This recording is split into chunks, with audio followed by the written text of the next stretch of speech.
What is up, New Beginnings Church? Happy Thursday morning to you. Welcome back to our devotional series. We're in them red letter words, Matthew chapter 25. I hope you're reading along with me because this chapter is so good. These three parables are so brilliant, and this one may be my favorite. I think this and the prodigal son, maybe, they're my favorites. And so anyway, it's a parable about a master who brings three employees to him, and he gives to each of them talents of gold or bags of gold. To one he gives 5, to another 2, and to another 1. The guy with 5 doubles it, makes it all 5 more. The guy with 2 doubles it, makes 2 more. The guy with 1 buries it, squanders it, wastes it, doesn't do anything with it. And you can see the end of the parable is that God is judging the guy that buried it, and he's rewarding the guys that doubled it. And so what you want to do is be like the guys that are 5 and 2 talent people. You're out there saying, hey, God's given me some time, some talent, some opportunity. Let me go make the most of it. I want to be focused on doing what the master called me to do, which is go get to work with this talent and time and opportunity that I've given you. But today I want to talk to you about just a different concept that I see within this thing, which is this. How do you make the most of what God's given you? Because the first step is to discover what it is that I'm supposed to be doing, right? Because like if God called you to do this, but you spend your whole life doing something else, you're not going to be rewarded. Does that make sense? But the other thing is, well, if I discover my purpose, how do I actually double my talent? How do I make the most of that? And so what I want to talk about today is like, how do you actually take the time, the talent, the opportunity that God's given you, and how do you make the most of it? Or this would be the question, how do I maximize my potential? How do I maximize my potential? Because potential is what you could be, but have not yet become. Let me say that again. Potential is what you could be, but have not yet become. I always think of it like this, because this is the way that I see the talent working with the people. Remember the guy that had 5? Well, he figured out how to make the most of that, and then boom, he doubled it. So I want you to think that your potential level doesn't have a ceiling on it. That ceiling can move. And so that means this, that I might be a 5 talent guy now, but I can work to become a 10 talent person. I might be a 2 talent person right now, but I can work to become a 4 talent person, meaning I can expand. I almost think of it like this.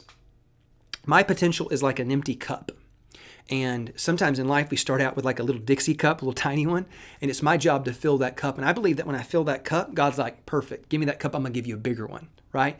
And so what I'm always want to do is take all the opportunity, time, talent, resources that God gave me, and then fill it up, maximize it, make the most of it.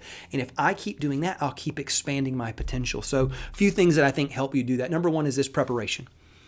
I mean, anytime in life you see somebody that says, before I showed up, man, I spent time studying. I spent time preparing. I spent time thinking in advance. I put in some legitimate effort into being prepared before I showed up. Hard work, meaning like once you get there, I mean, be the one that shows up early, leaves late, and kills it right in the middle. I mean, you're just all about working hard. We talked about that on Sunday, I think, that like wherever you're gifted, lean into that, but always lean into hard work.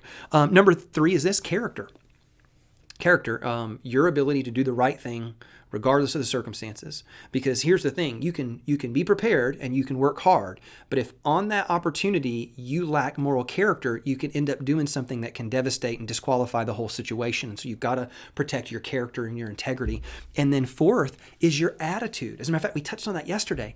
It's not just about fulfilling God's purpose. It's almost like how you do it. So I actually tell my son this all the time, like at the highest levels of success, everybody's smart and everybody works hard. That's not the question anymore. The question is like, well, what about your attitude? Are you a likable person? Are you a kind person, a generous person, an encouraging person? Because at the highest levels, everybody's smart and everybody works hard. So at that point, what differentiates you?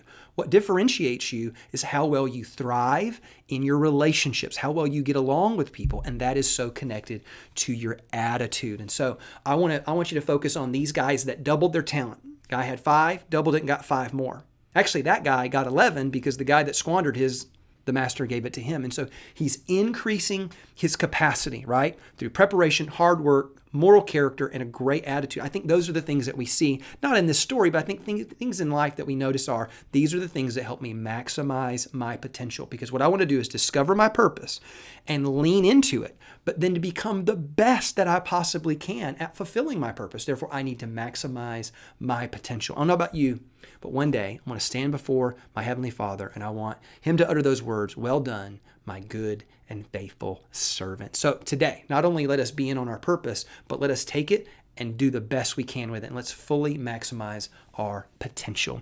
NB Church, I love you. God bless you. I will see you tomorrow.